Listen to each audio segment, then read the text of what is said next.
ان هذا العلم دین فانظروا عمن تأخذون دینکم، یہ علم جو استاد سے تم حاصل کر رہے ہو صرف علم حاصل نہیں کر رہے ہو بلکہ اس سے دین سیکھ رہے ہو۔ فانظروا عمن تأخذون دینکم، اس لیے اچھی طرح جانچ پڑتال کر لو کہ جس سے علم حاصل کر رہے ہو، دین حاصل کر رہے ہو، وہ کس لائق ہے، وہ حقیقت میں صحیح دین تمہیں سکھا رہا ہے یا دین کے نام پر اپنی بدعتیں تمہیں سکھا رہا ہے۔ بسم اللہ الرحمن الرحیم ان الحمد للہ نحمده ونستعینه ونستغفره ونعوذ باللہ من شرور انفسنا ومن سیئات اعمالنا من يهده الله فلا مضل له ومن يضلل فلا هادي له واشهد ان لا اله الا الله وحده لا شريك له واشهد ان محمدا عبده ورسوله يا ايها الذين امنوا اتقوا الله حق تقاته ولا تموتن الا وانتم مسلمون يا ايها الناس اتقوا ربكم الذي خلقكم من نفس واحده وخلق منها زوجها وبث منهما رجالا كثيرا ونساء واتقوا الله الذي تساءلون به والارحام ان الله كان عليكم رقيبا يا ايها الذين امنوا اتقوا الله وقولوا قولا سديدا يصلح لكم اعمالكم ويغفر لكم ذنوبكم ومن يطع الله ورسوله فقد فاز فوزا عظيما اما بعد فان اصدق الحديث كتاب الله واحسن الهدي هدي محمد صلى الله عليه وسلم وشر الامور محدثاتها وكل محدثة بدعة وكل بدعة ضلالة وكل ضلالة في النار۔ محترم و مکرم حاضرین مجلس، جیسے کہ آپ لوگوں کو پتہ ہے رمضان سے پہلے ہم شیخ الاسلام علامہ ابن تیمیہ رحمہ اللہ کی کتاب العقیدۃ الواسطیہ پڑھ رہے تھے۔ اس کے 21 دروس ہو چکے تھے اور پھر رمضان کی وجہ سے ان دروس کا سلسلہ منقطع رہا۔ اب رمضان کے بعد اس سے پہلے کہ ہم اسی کتاب کی شرح کے سلسلے کو آگے بڑھائیں، مناسب یہ معلوم ہوا کہ اس سے پہلے طلب علم کے کیا آداب ہیں،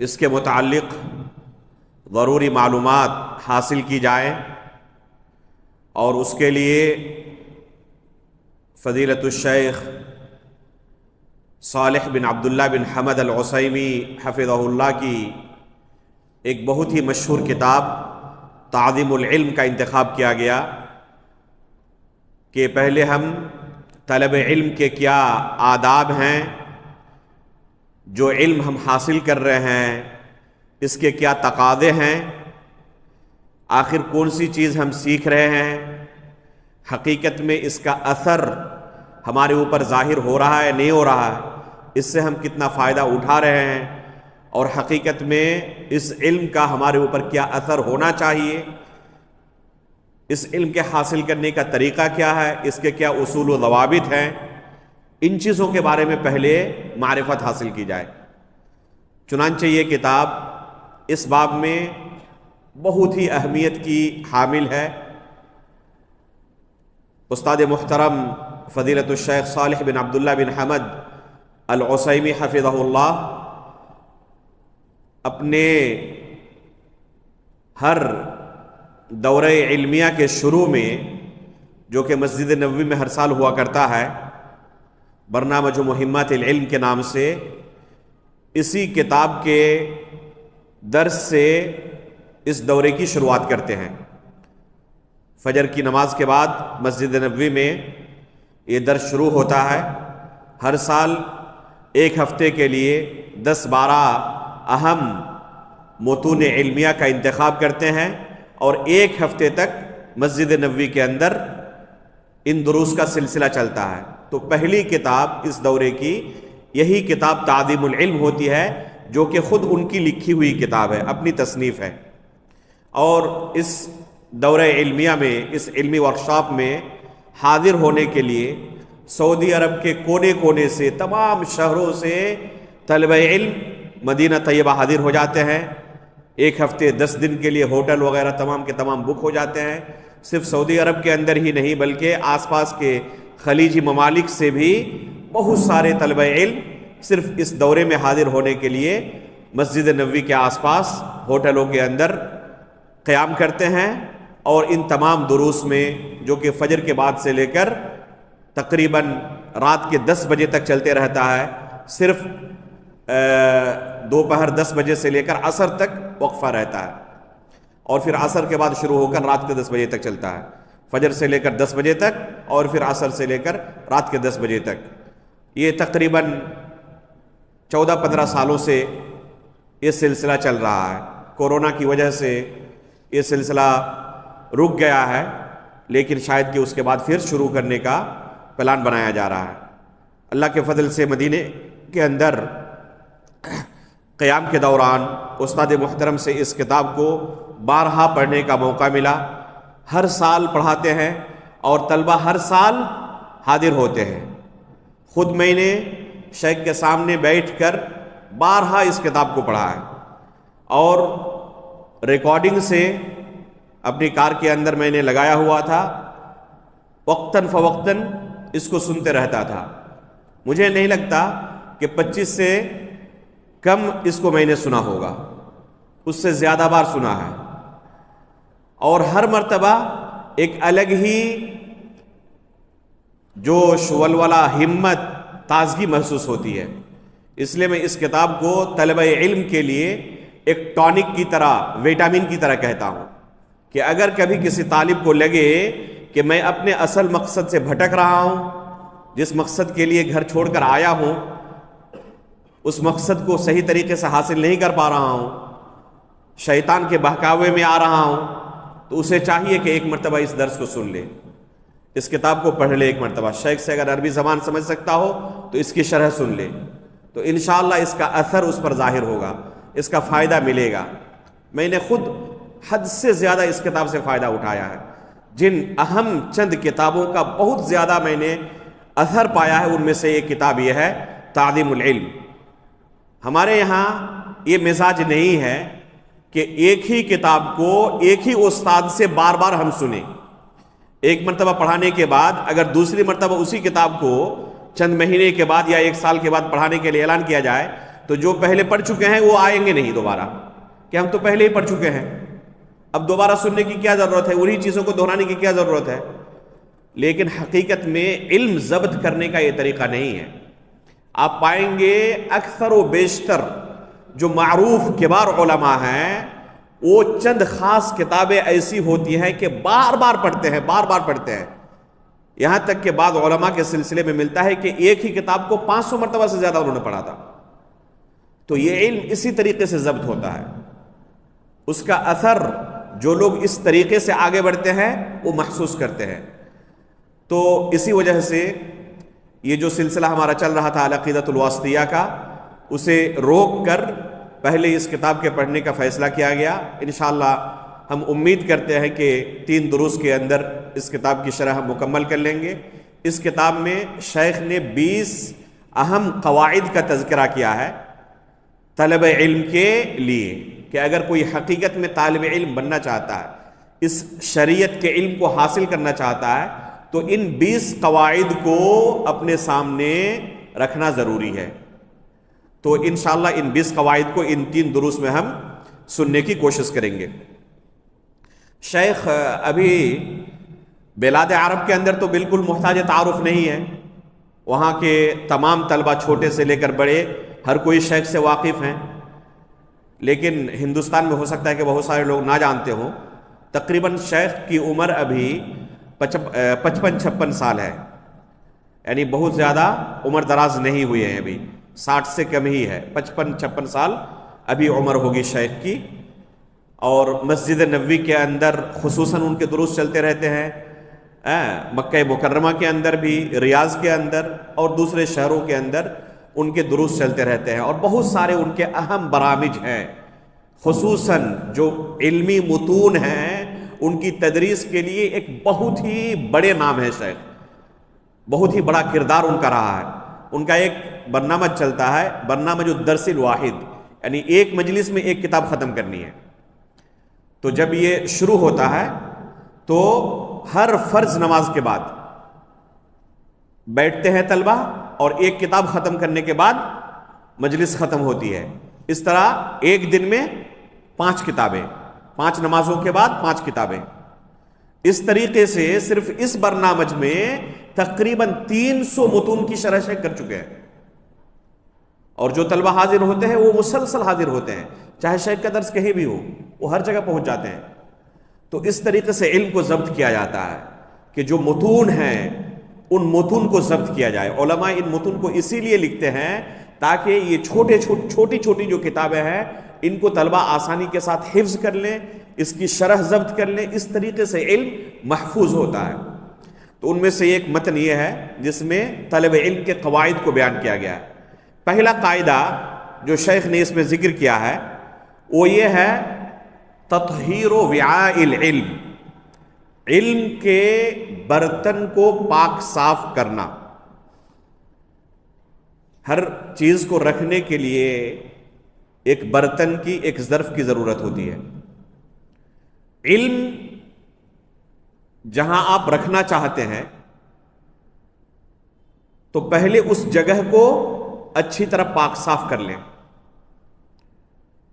جس طریقے سے آپ لذیذ سے لذیذ کھانا، مہنگا سے مہنگا کھانا اگر کسی گندے پلیٹ میں آپ کو دیا جائے، پروسا جائے، تو آپ اسے کھانا قبول نہیں کریں گے، اور اس مہنگے اور لذیذ کھانے کی کوئی اہمیت نہیں رہ جائے گی اگر گندے پلیٹ میں اسے آپ کو پروسا جائے.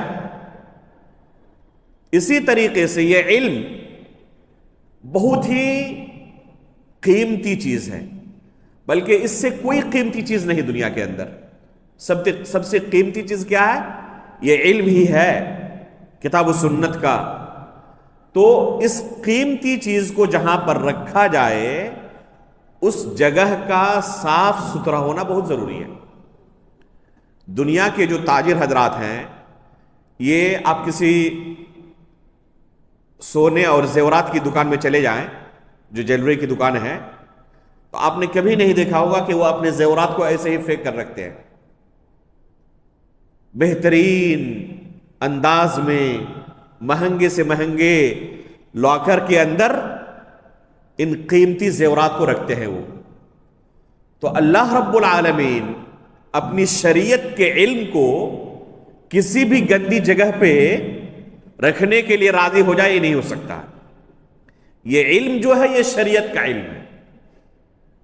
اس لیے اگر آپ چاہتے ہیں کہ یہ علم آپ کے اندر جگہ بنائے تو پہلے اس جگہ کو صاف ستھرا کرنا ضروری ہے. جس قدر ایک انسان کا دل صاف ستھرا ہوگا اسی قدر اس علم کا اثر اس دل پر ظاہر ہوگا.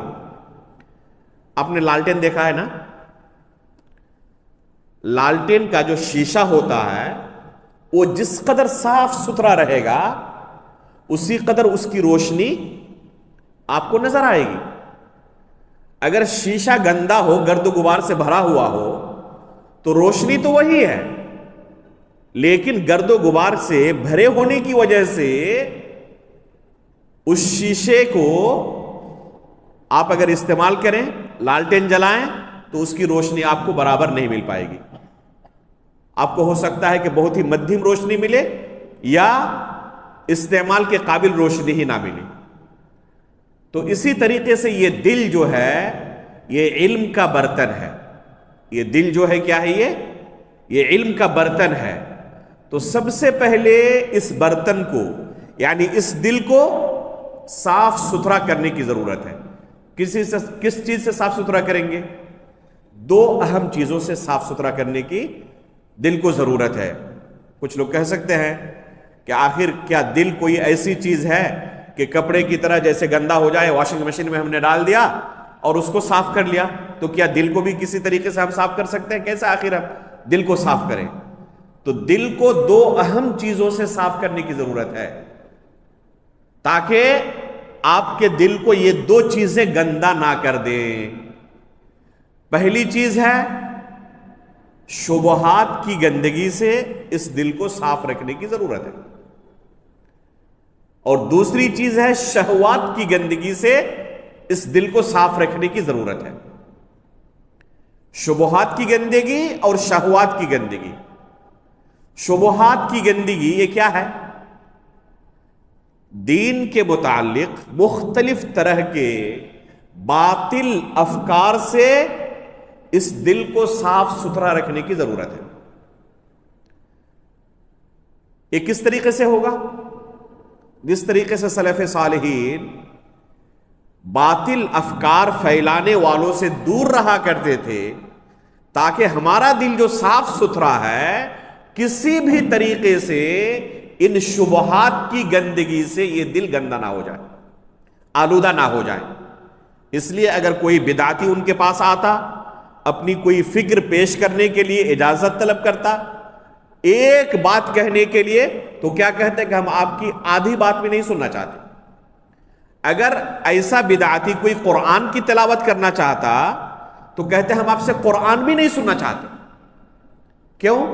ڈر ہے کہ ہمارا یہ دل آپ کے پاس جو شبہات موجود ہیں دین کے تعلق سے، یہ شبہات ہمارے دل کے اندر گھر نہ کر جائیں. حافظ ذہبی رحمہ اللہ فرماتے ہیں ان القلوب ضعیفہ والشبہ خطافہ. یہ دل جو ہے یہ بہت نرم ہے، کمزور ہیں، اور یہ شبہات جو ہوتے ہیں یہ اچک لینے والے ہوتے ہیں. پتہ نہیں کب کون سا شبہ دل کے اندر گھر کر جائے اور پھر اس دل کو گندا کر دے. تو اگر یہ دل گندا ہو گیا تو یہ شریعت کا جو علم ہے، کتاب و سنت کا علم ہے، اس دل کے لیے یہ علم لائق نہیں ہے، زیب نہیں دیتا. اللہ رب العالمین اپنی شریعت کو اس دل کے اندر نہیں رکھے گا. پھر دوسری چیز ہے شہوت کی گندگی. شہوہ کی جمع ہے شہوات، اور شبہتن کی جمع ہے شبہات. تو شہوت کی گندگی سے اس دل کو پاک کرنے کی ضرورت ہے. شہوت کی گندگی کا کیا معنی ہے؟ شیطان ہر شخص کے ساتھ لگا ہوا ہے، اور شیطان چاہتا ہے کہ اس کے نفس کے اندر اس شہوت کو جگایا جائے اور اسے گناہ کے کام کے اندر ملوث کر دے. جس طریقے سے انسان گناہ کی طرف قدم بڑھاتا ہے یہ دل گندا ہوتا جاتا ہے. جیسے انسان کوئی گناہ کرتا ہے دل کے اندر ایک کالا دھبا پڑ جاتا ہے، پھر دوسری بار گناہ کرتا ہے پھر دھبا پڑ جاتا ہے. اس طریقے سے گناہ کرتے کرتے کرتے کرتے وہ دل پورا کا پورا سیاہ ہو جاتا ہے، کالا ہو جاتا ہے، گندا ہو چکا ہے. اب یہ دل اس قابل نہیں کہ اس کے اندر کتاب و سنت کا علم اپنی جگہ بنائے. اگر ہم چاہتے ہیں کہ ہمارے اس دل کے اندر کتاب و سنت کا علم اپنی جگہ بنائے تو پہلے ہمیں اس گندگی سے اپنے دل کو صاف کرنے کی ضرورت ہے. اگر یہ دل گندا رہا تو یہ علم اس جگہ پر نہیں رہ سکتا. اگر انسان کہے کہ میں بہت زیادہ ذہین ہوں، کچھ چیزیں یاد کر لوں گا، تو یہ حقیقت میں مطلوب نہیں ہے. مطلوب یہ ہے کہ اس علم سے آپ نے کیا فائدہ اٹھایا. اگر انسان کا عمل اس علم کے مطابق نہ رہے تو گویا کہ اپنے اوپر اس نے حجت قائم کی ہوئی ہے. تو اس علم کے لیے جس جگہ پر ہم اس علم کو رکھنا چاہتے ہیں اس کی تطہیر کی ضرورت ہے، اسے صاف ستھرا رکھنے کی ضرورت ہے. تو علم کا برتن کیا ہے؟ دل ہے. سب سے پہلا قاعدہ یہ ہے کہ شبہات کی گندگیوں سے اور شہوات کی گندگیوں سے اپنے دل کو پاک و صاف کریں. اللہ کے رسول صلی اللہ علیہ وسلم فرماتے ہیں ان اللہ لا ينظر الى صورکم واموالکم ولكن ينظر الى قلوبکم واعمالکم، کہ اللہ رب العالمین تمہارے چہروں کی طرف اور تمہارے مال و دولت کی طرف نہیں دیکھتا، بلکہ کس چیز کی طرف دیکھتا ہے؟ تمہارے دل کی طرف اور اعمال کی طرف دیکھتا ہے. تو یہ دل پہلے اللہ رب العالمین دیکھتا ہے کہ اس لائق ہے یا نہیں کہ اس کے اندر اپنی شریعت کو ہم رکھیں. آپ صحابہ اکرام کی صفت میں جو سورہ حجرات کے اندر اللہ رب العالمین نے بیان فرمایا ہے اس لفظ پر غور کریں. کیا کہا اللہ رب العالمین نے؟ اولئک الذین امتحن اللہ قلوبہم. یہ قلوب قلب کی جمع ہے جس کا معنی ہے دل. اولئک الذین امتحن اللہ قلوبہم للتقوی. یہ وہ صحابہ اکرام ہیں جن کے دلوں کو اللہ رب العالمین نے تقوی اور پرہیزگاری کے لیے جانچ لیا ہے، پرکھ لیا ہے، امتحان لے چکا ہے.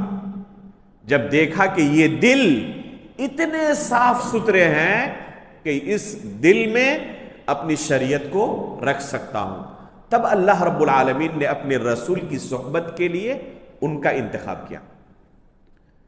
یہ آیت اس بات کی دلیل ہے کہ ہم بھی اگر اس شریعت کو، اس علم کو اپنے دل کے اندر رکھنا چاہتے ہیں تو ہمیں بھی اپنے دل کو اسی طرح صاف ستھرا رکھنے کی ضرورت ہے، شبہات سے، شہوات سے. یہ پہلا قاعدہ ہے. دوسرا قاعدہ ہے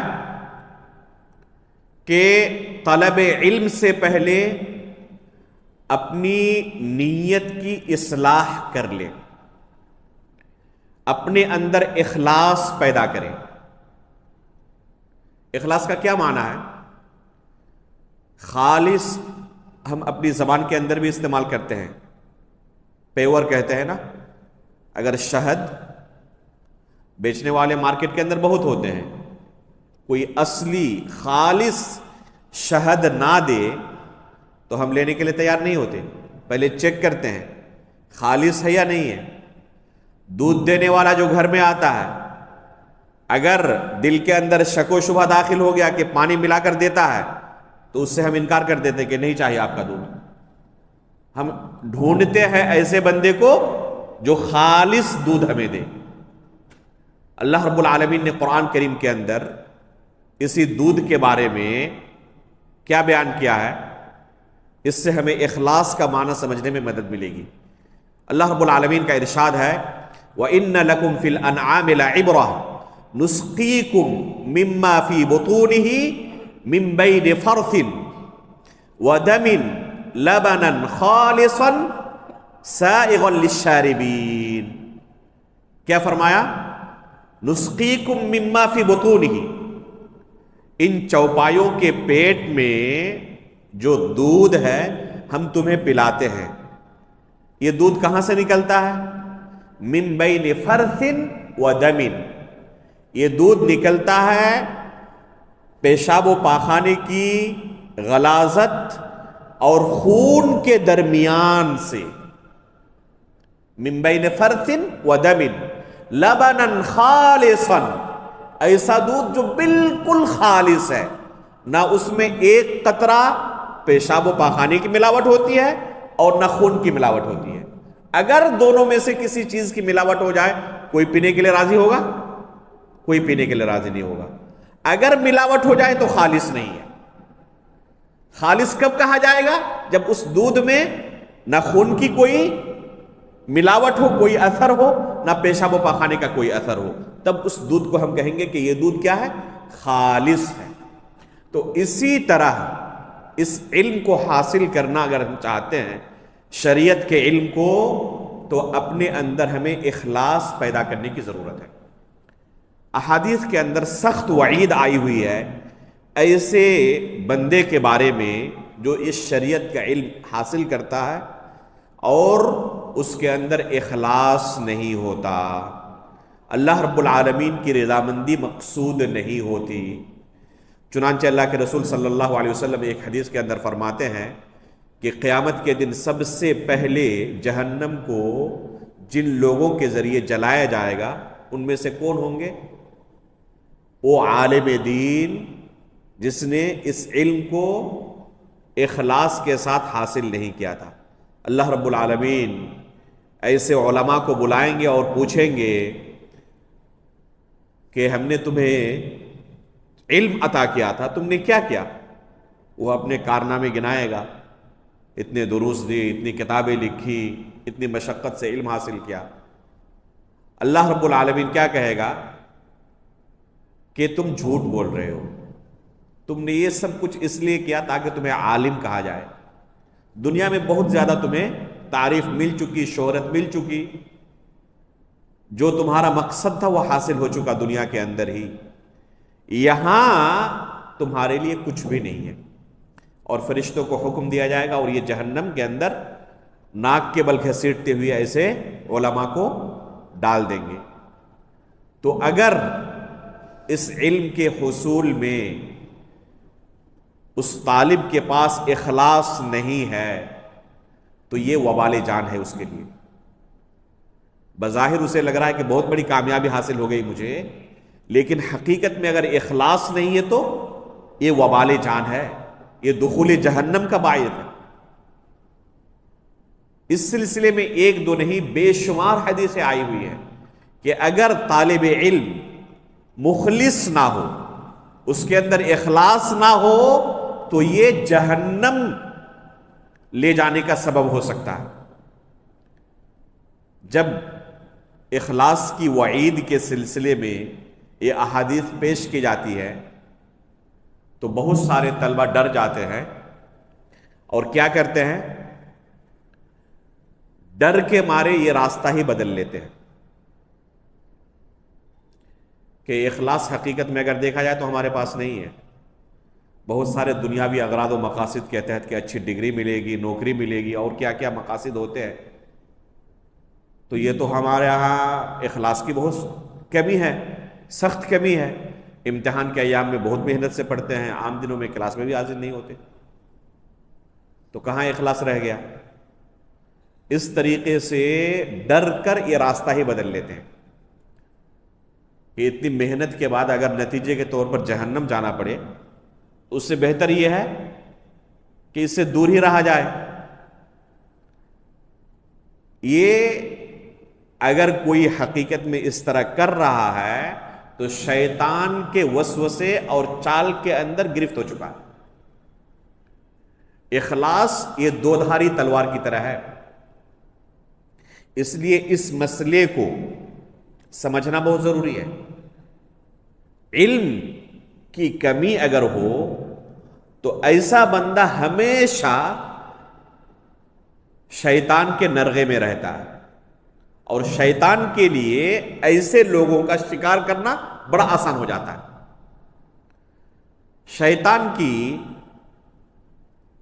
کوشش یہی ہے کسی طریقے سے آپ کو علم کے راستے سے دور کر دیں۔ اگر آپ علم حاصل کرتے رہے تو اللہ رب العالمین کی اور شریعت کی معرفت حاصل ہوگی، اللہ رب العالمین کی عبادت صحیح طریقے سے آپ کریں گے، اور شیطان کبھی یہ نہیں چاہتا۔ اس لیے اخلاص اگر نہ ہو تو اس سلسلے میں جو وعید ہے اس کا ڈر دکھا کر اس راستے سے ہی آپ کو پھیر دینے کی کوشش کرتا ہے تاکہ یہ راستہ ہی بدل لے۔ یہ صرف طلب علم کے راستے میں نہیں، جو بھی خیر کے کام ہیں تمام کاموں کے اندر لوگوں کے اندر یہ وسوسے پائے جاتے ہیں۔ ایک بندہ صدقات و خیرات بہت زیادہ کرتا ہے، شیطان اس کے پاس آتا ہے، وسوسے دلاتا ہے کہ تم یہ اللہ رب العالمین کی رضامندی کے لیے نہیں کر رہے ہو، اس لیے کر رہے ہو تاکہ تمہارا نام ہو، تمہاری شہرت ہو، سماج اور معاشرے کے اندر ایک مقام بنے تمہارا، اس وجہ سے تم کر رہے ہو۔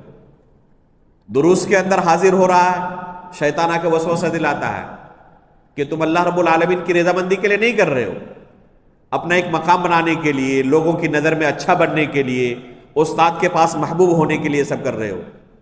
ایک بندہ تہجد پڑھتا ہے، اس کے پاس شیطان آتا ہے، اسی طریقے سے وسوسے دلاتا ہے۔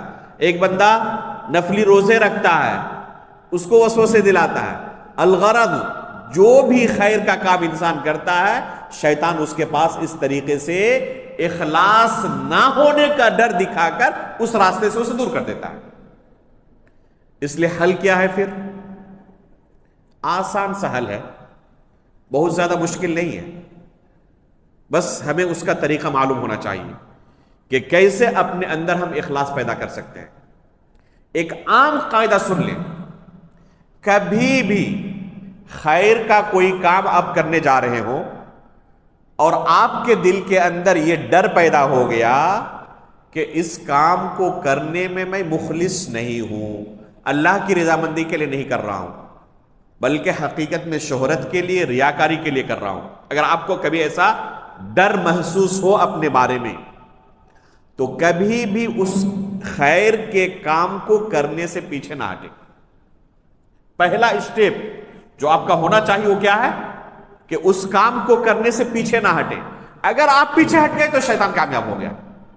آپ تہجد کی نماز پڑھ رہے ہیں، اللہ نے آپ کو توفیق دی، اور شیطان وسوسہ دلا رہا ہے کہ تم تو یہ ریاکاری کے لیے کر رہے ہو، شہرت کے لیے کر رہے ہو، اللہ رب العالمین کو خوش کرنے کے لیے نہیں.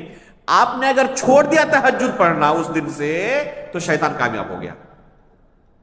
پہلا اسٹیپ آپ کا یہ ہونا چاہیے کہ اس خیر کے کام میں آگے بڑھتے رہے، پیچھے نہ ہٹے. دوسرا اسٹیپ یہ ہے کہ اللہ رب العالمین سے دعا کریں کہ اللہ رب العالمین آپ کے اندر اخلاص پیدا کرے اور اس کا اجر اللہ رب العالمین آپ کو عطا فرمائے. اللہ رب العالمین کے پاس جو اجر ہے وہ آپ کا محفوظ رہے، اس سے آپ محروم نہ ہو جائیں. ہمیشہ اللہ تعالیٰ سے دعا کرتے رہیں کہ اللہ دنیا کے اندر جو چیز مجھے حاصل ہو رہی ہے، بظاہر اس کی وجہ سے مال و دولت حاصل ہو رہا، اس کی وجہ سے شہرت مل رہی ہے، تو یہ آخرت کے اندر محرومی کا سبب نہ بنے. ہمیشہ اللہ رب العالمین سے دعا کرتے رہیں. اور تیسرا اور اہم آپ کا اسٹیپ یہ ہونا چاہیے کہ تنہائی کے اندر جن اعمال میں ریاکاری، شہرت طلبی کا ڈر بالکل نہ کے برابر ہے یا ہے ہی نہیں، تو ایسے کاموں کو بکثرت کرنے کی کوشش کریں. ہر شخص کی زندگی کے اندر آتا ہے بہت سارے ایسے اوقات جن اوقات میں ریاکاری کا کوئی ڈر نہیں رہتا، شہرت طلبی کا کوئی ڈر نہیں رہتا. مثال کے طور پر آپ جا رہے ہیں، کسی دوسرے شہر میں ہیں، اپنے سامنے کسی محتاج کو دیکھ رہے ہیں، آپ نے اس کی مدد کر دی. وہ بندہ نہ آپ کو پہچانتا ہے نہ آپ اسے پہچانتے ہیں. کیا یہاں ڈر ہے کہ وہ آپ کی تعریف کرے گا لوگوں کے درمیان؟ وہ آپ کو پہچانتا ہی نہیں ہے. آپ تنہا ہیں، اکیلے ہیں اپنی گاڑی کے اندر، اپنے روم کے اندر. اللہ رب العالمین کے سامنے اگر آپ روئے، گڑ گڑائے، اپنے گناہوں سے توبہ کریں، کوئی دیکھتا ہے یہاں پہ آ کے؟ کوئی نہیں دیکھتا. تو بہت سارے اوقات ایسے آتے ہیں جب ریاکاری کا کوئی ڈر نہیں رہتا. اگر انسان بکثرت ایسے اعمال کرتا ہے تو شیطان ایسے شخص سے مایوس ہو جاتا ہے، ایسے شخص سے شیطان مایوس ہو جاتا ہے اور اس کا پیچھا چھوڑ دیتا ہے. اس لیے بکثرت ایسے کام کرنے کی کوشش کریں جن میں ریاکاری کا شبہ نہیں ہے یا بہت کم ہے ریاکاری کا شبہ. ہم نے دیکھا سعودی عرب کے اندر جو عام شاہراہ ہوتے ہیں، ہائی وے ہوتے ہیں، رمضان کے مہینے میں خصوصاً ایک دم صحرا کے اندر، بیابان کے اندر لوگ اپنی گاڑیوں میں افطاری لے جا کر یا سحری کے وقت سحری کا پورا سامان لے جا کر روڈ کے بغل میں کھڑے ہو جاتے ہیں. اپنے شہر کے اندر بھی دے سکتے تھے، لیکن ایسی جگہ پر جہاں مجھے کوئی نہ بندہ پہچانتا ہو، وہاں پر جا کر لوگوں کی مدد کر رہے ہیں. یہاں پر شہرت طلبی کا کوئی ڈر نہیں ہے، ریاکاری کا کوئی ڈر نہیں ہے. تو ہر شخص کی زندگی کے اندر بے شمار ایسے موقع آتے ہیں جہاں پر ریاکاری کا ڈر نہیں ہوتا. تو ایسے اعمال بکثرت کرنے کی انسان کوشش کرے. طلب علم کے اندر اپنے اندر ہم کیسے اخلاص پیدا کر سکتے ہیں؟ اس کے 4 اہم ارکان ہیں. ایک شخص جو شریعت کا علم حاصل کر رہا، جیسے کہ ہم لوگ ہیں ابھی اس مقصد کے لیے حاضر ہوئے ہیں، تو اس کے لیے 4 اہم ارکان ہیں. پہلا رکن ہے اپنے اندر یہ نیت پیدا کریں کہ شریعت کے بہت سارے مسائل ہیں جن کے تعلق سے میں لا علم ہوں، جانتا نہیں ہوں. ہم نے کتنا علم حاصل کیا ہے؟ بہت ہی تھوڑا سا. نہ قرآن کا ہمیں علم ہے، نہ اللہ کے رسول کی احادیث کا علم ہے، نہ عقیدے کا، نہ فقہ کا، اور نہ دوسرے مسائل کا. تو ہمارے پاس شریعت کا علم نہیں ہے. ہم اپنے اندر جہالت جو ہے اس علم سے دور کرنا چاہتے ہیں. یہ پہلا رکن ہے. ان مجلسوں میں بیٹھنے کا ہمارا پہلا مقصد کیا ہونا چاہیے کہ ہم شریعت سیکھیں گے. نہیں جانتے ہیں سیکھیں گے. ہمارے اندر جہالت موجود ہے, ہم جاہل ہیں, تو اپنی جہالت کو ہم دور کرنے کے لیے یہاں پر آئے ہوئے ہیں. یہ پہلی آپ کی نیت ہونی چاہیے. دوسرا رکن ہے کہ سیکھنے کے بعد, اس علم کو حاصل کرنے کے بعد بہت سارے دوسرے حضرات ہیں جو اس شریعت سے واقف نہیں ہیں, اس علم سے جاہل ہے. میں اس علم کو سیکھنے کے بعد دوسروں سے بھی جہالت کو دور کروں گا, انہیں شریعت کا علم پہنچاؤں گا, شریعت کے علم سے انہیں روشناس کروں گا. یہ دوسرا اسٹیپ ہے. تیسرا ہے کہ جو کچھ ہم نے پڑھا ہے اس پر عمل کرنا. یہ اخلاص کے اندر شامل ہے. آپ نے ایک حدیث پڑھی تو کوشش کریں کہ اس پر عمل بھی کریں. یہ حدیثیں صرف پڑھنے کے لیے نہیں ہیں, عمل کے لیے ہیں. اس لیے سلف صالحین کے بارے میں, خصوصاً صحابہ اکرام کے بارے میں آتا ہے کہ 10 آیتیں پڑھ لینے کے بعد پہلے وہ عمل کرتے, پھر 10 آیتیں آگے پڑھتے. جب تک عمل نہ کریں تب تک آگے نہیں بڑھتے. تو جو ہم نے پڑھا ہے اگر اس پر عمل کرنے کا ہمارے پاس حرص ہے, اس کا مطلب کہ اپنے اس مقصد میں ہم کیا ہیں, مخلص ہیں, اس راستے میں مخلص ہیں. اور چوتھا اسٹیپ ہے, چوتھا رکن ہے کہ جو علم حاصل کیا ہے اس علم کی حفاظت کرنا, اس علم کو ضائع اور برباد ہونے سے بچانا. یہ اخلاص کے اندر شامل ہے جو کہ بہت سارے لوگ نہیں جانتے. آپ غور کریں کہ اگر حقیقت میں ایک طالب علم مخلص ہو, خصوصاً مدرسے کے اندر ہم اپنے طلباء سے کہتے ہیں کہ اپنے آپ کا اگر جائزہ لینا ہو, امتحان لینا ہو, تو دیکھیں کہ یہ چاروں ارکان آپ کے اندر موجود ہے یا نہیں ہے.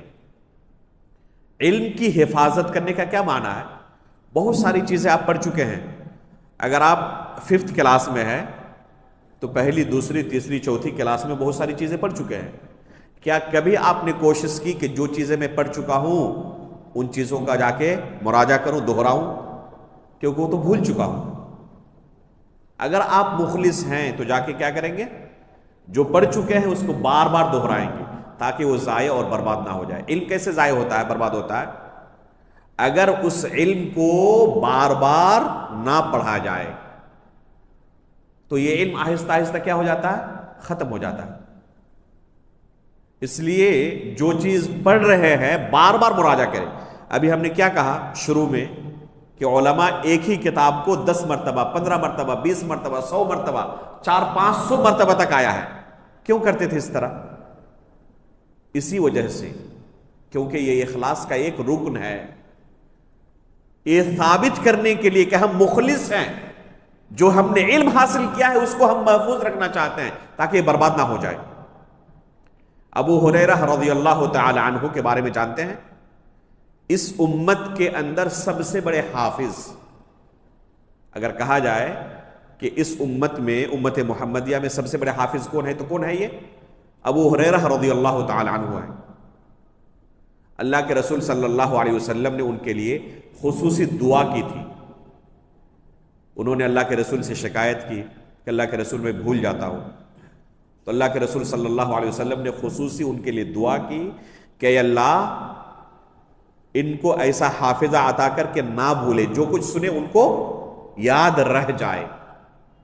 اس دعا کے بعد ابو ہریرہ رضی اللہ تعالیٰ عنہ کہتے ہیں کہ جو کچھ میں نے اللہ کے رسول سے سنا وہ نقش ہو گیا, ایک لفظ میں نہیں بولا.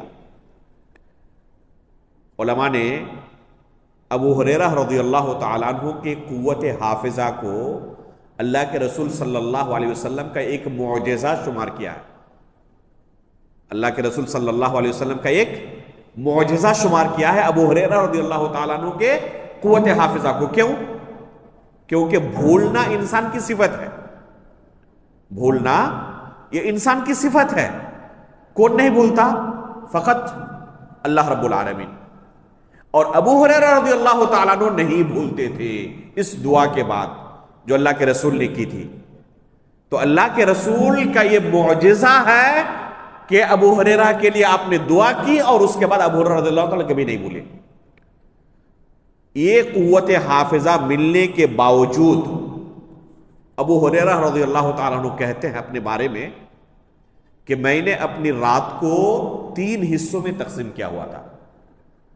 ایک حصہ سونے کے لیے، ایک حصہ اللہ کی عبادت کے لیے، قیام اللیل کے لیے، نماز پڑھنے کے لیے رات کو اٹھ کر، اور ایک حصہ کس کام کے لیے؟ اللہ کے رسول صلی اللہ علیہ وسلم کی احادیث کے تکرار اور مراجعے کے لیے، تاکہ بھول نہ جاؤں.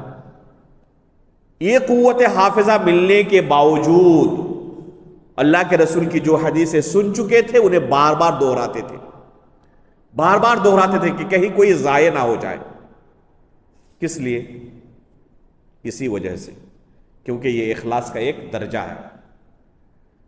اس لیے ایک طالب علم کو چاہیے کہ جو کچھ پڑھ چکا ہے وہ شریعت کا حصہ ہے. جو کچھ وہ پڑھ چکا ہے پہلے وہ کیا ہے؟ شریعت کا حصہ ہے. اس نے محنت سے اس کو حاصل کیا تھا، اسے ضائع اور برباد نہ ہونے دے. اس لیے میں کہوں گا کہ جو طلبہ اس سے پہلے الاصول الثلاثہ پڑھ چکے ہیں اس مسجد کے اندر، العقیدۃ الواسطیہ کے جو دروس گزر چکے ہیں تقریباً 21، ان کو بار بار سنا کریں. ایک درس کو کتنی بار آپ لوگوں نے سنا ہے؟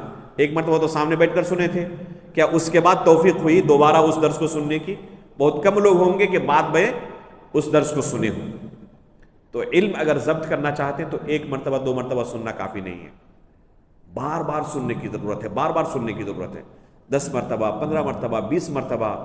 اس طریقے سے علم کیا ہو جائے گا؟ ضبط ہو جائے گا، محفوظ ہو جائے گا. تو علم کے ضبط کرنے کا یہی طریقہ ہے. اذا تکرر تقرر. تکرر یہ کاف سے ہے اور تقرر یہ قاف سے ہے، 2 نقطے والا. اذا تکرر تقرر. جب بار بار آپ کسی چیز کو پڑھیں گے تو وہ چیز ذہن کے اندر ثابت ہو جائے گی. 1 مرتبہ پڑھنے کے بعد کیا ہوگا؟ آپ کو لگے گا کہ ہاں ایک دم یاد ہو چکا ہے. 2-4 دن کے بعد بھول چکے ہیں، کچھ یاد نہیں.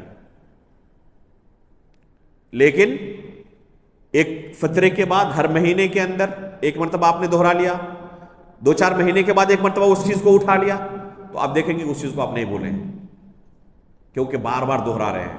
تو اسی طریقے سے علم کو آپ ضبط کر سکتے ہیں.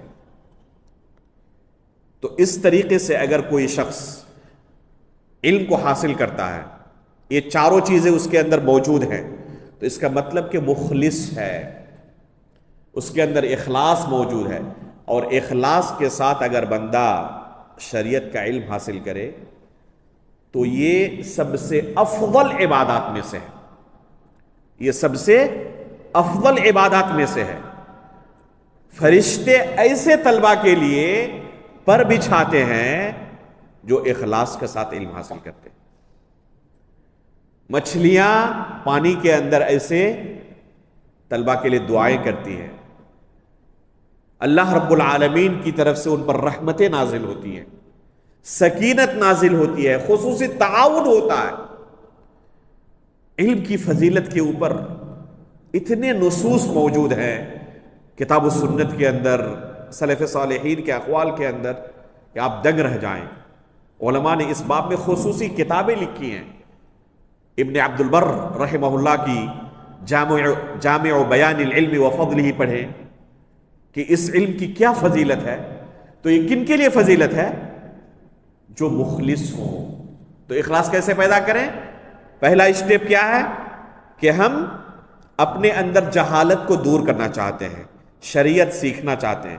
دوسرا اسٹیپ دوسروں کو بھی سکھانا چاہتے ہیں. تیسرا اسٹیپ جو پڑھیں گے اس پر عمل بھی کریں. اور چوتھا جو پڑھ چکے ہیں اس کو ضائع ہونے سے، برباد ہونے سے بچائیں، اس کو مراجعہ کرتے رہے، پڑھتے رہے. تو اس طریقے سے ایک بندہ مخلص رہے گا. اگر اخلاص ہے تو بہت بڑی عبادت ہے. تیسرا قاعدہ ہے اس علم کے حاصل کرنے کا کہ ایک طالب علم عالی ہمت اور بلند ارادے رکھنے والا ہو.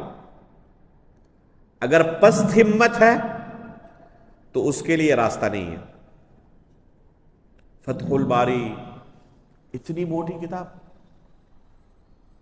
کتنا دن لگے گا پڑھنے میں؟ اگر پہلے ہی کوئی دیکھ کر ڈر جائے تو اس کے لیے راستہ نہیں ہے. ایک شیخ کے بارے میں سنا تھا، ایک شاگرد نے آ کر سوال کیا کہ عربی زبان میں مضبوط کرنا چاہتا ہوں تو اس کے لیے کون سی کتاب پڑھوں؟ تو کہا کہ لسان العرب پڑھو.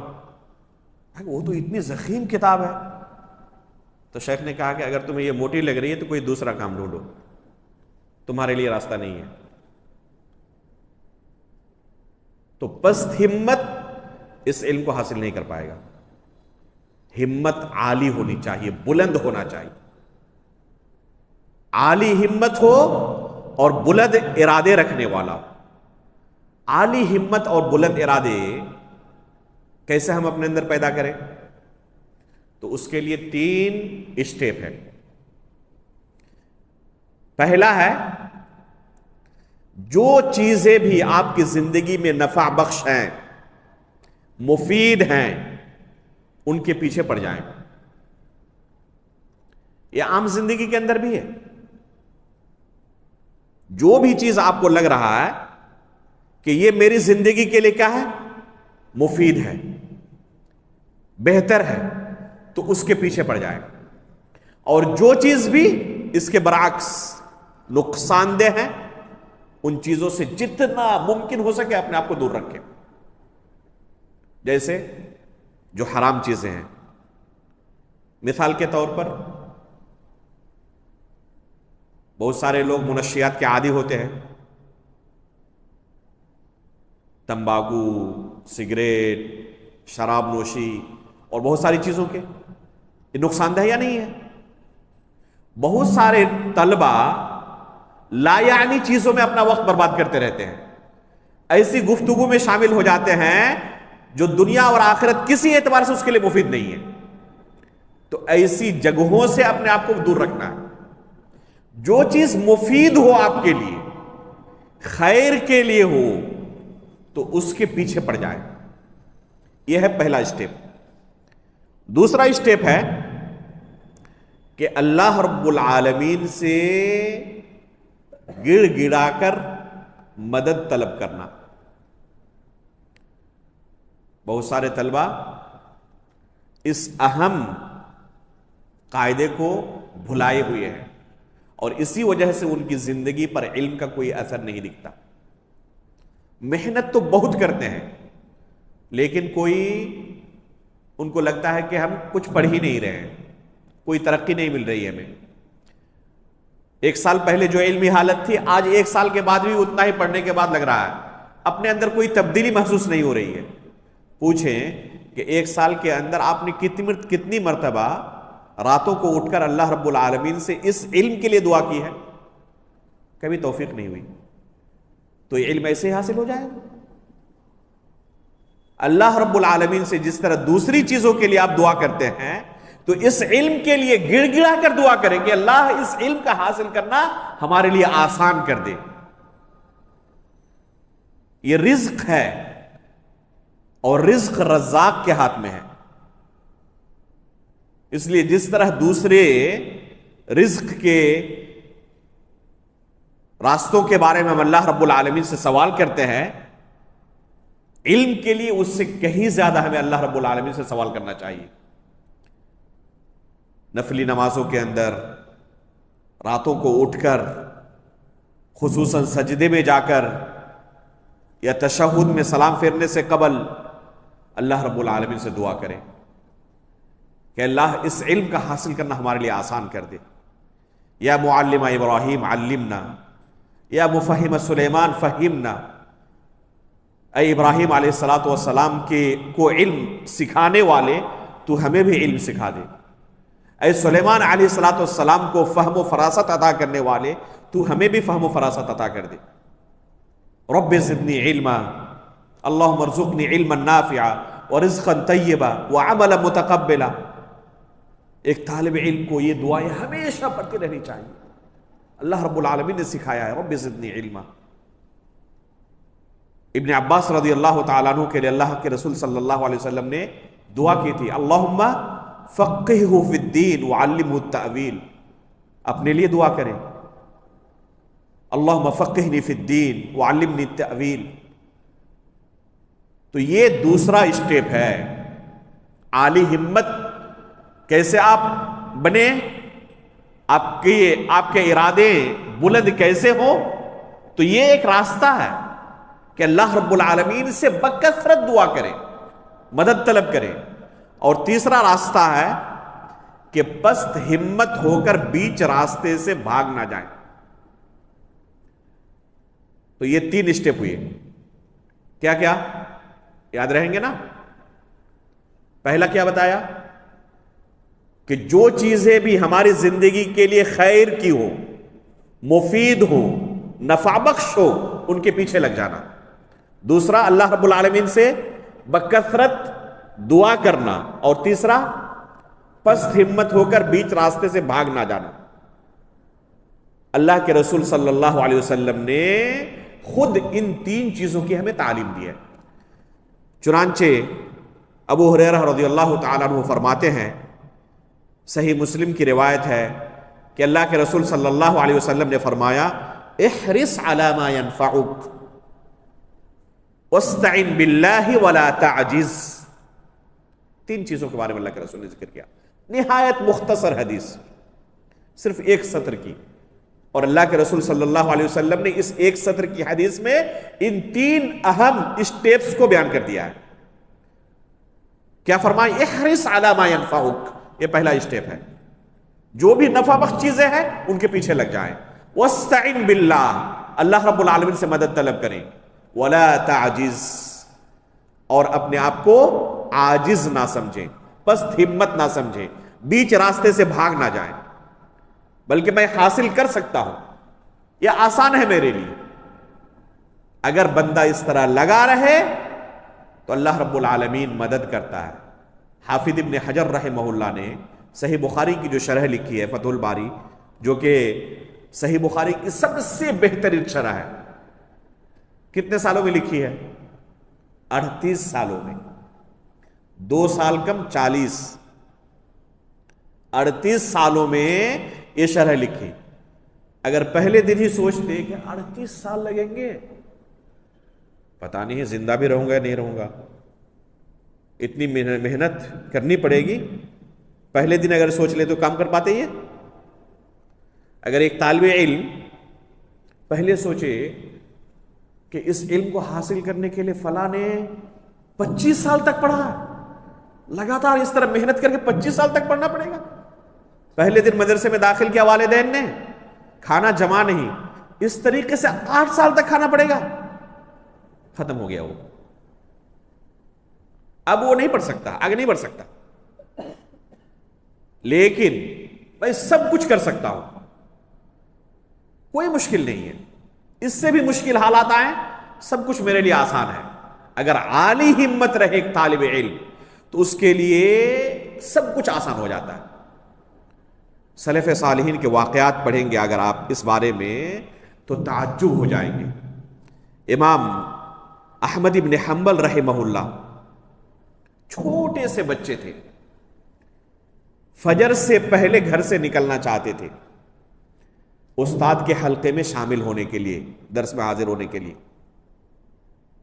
فجر سے پہلے نکل کر گھر سے جیسے نکلتے تو ان کی اماں ڈر کے مارے ہاتھ پکڑ لیتی اور کہتی بیٹے تھوڑی دیر رک جاؤ، یہاں تک کہ صبح تو ہو جائے، اس کے بعد جانا. تو یہ عالی ہمت کی دلیل ہے.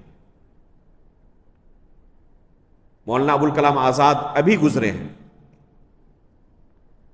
ہمیشہ کتابوں کے ساتھ رہتے، تو ان کے والد نے ان کو کتاب سے دور رکھنے کے لیے کچھ وقت کیا کیا، ایک نوکر کو ساتھ لگایا کہ کسی پارک میں لے جا کر ان کو عصر بعد تھوڑا ٹہلا کر لائیں. تو اس وقت بھی چپکے سے کتاب رکھ لی. اور وہاں جا کر پارک میں کسی درخت کے پیچھے جا کر چھپ گیا اور وہاں جا کے پڑھنے لگے. جب دیکھا انہوں نے کہا کہ اگر پڑھنا ہی تو گھر میں پڑھتے آپ. لیکن جو عالی ہمت ہوتے ہیں انہیں اس سے فرق نہیں پڑتا کہ دنیا کیا کر رہی ہے. ان کو صرف مطلب ہے کہ یہ شریعت کا علم مجھے حاصل کرنا. زندگی چھوٹی ہے اور اسی میں جو کچھ میں حاصل کر سکتا ہوں کر سکتا ہوں. خطیب بغدادی رحمہ اللہ کی زندگی کا ایک واقعہ آپ کو سناؤں. امام اسماعیل الحیری رحمہ اللہ جب ان کی عمر تقریباً 62 سال ہو گئی تو انہوں نے کہا کہ اب آخری زندگی مکہ مکرمہ کے پاس گزارنا چاہتا ہوں.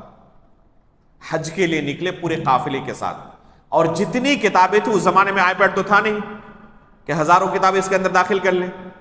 اونٹوں کے اندر تمام کتابوں کو لوڈ کیا, نکلنے لگے. راستے میں بغداد پڑا, رکے وہاں پر. خبر ملی کہ اس سال راستہ پرامن نہیں ہے, اس وجہ سے اس سال حج کینسل ہو گیا ہے.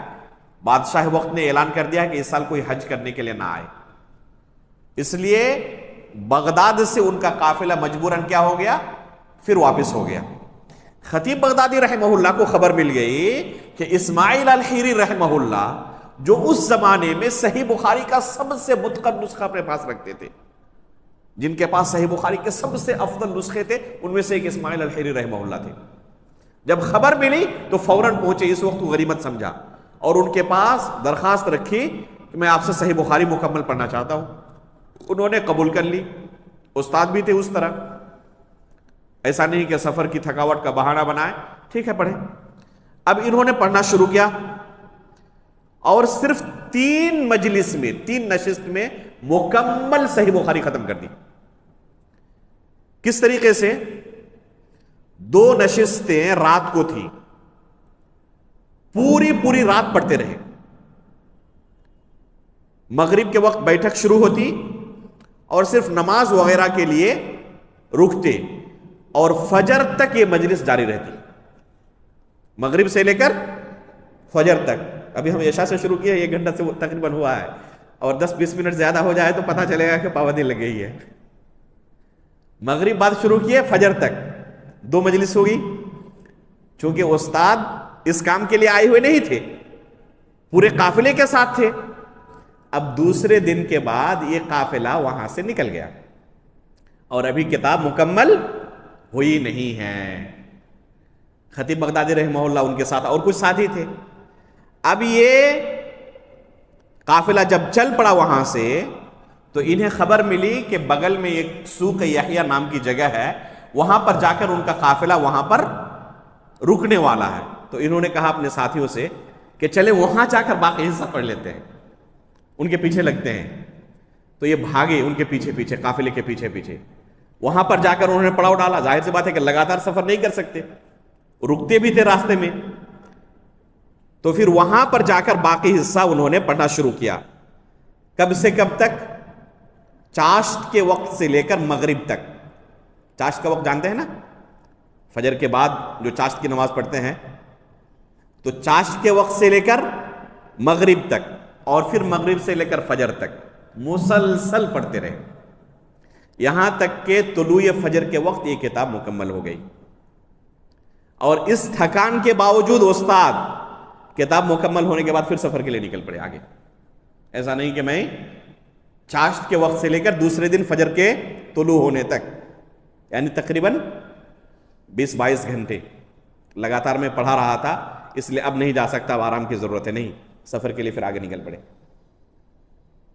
ایک مرتبہ اس طرح انہوں نے 3 مجلس میں پوری صحیح بخاری ختم کی ہے.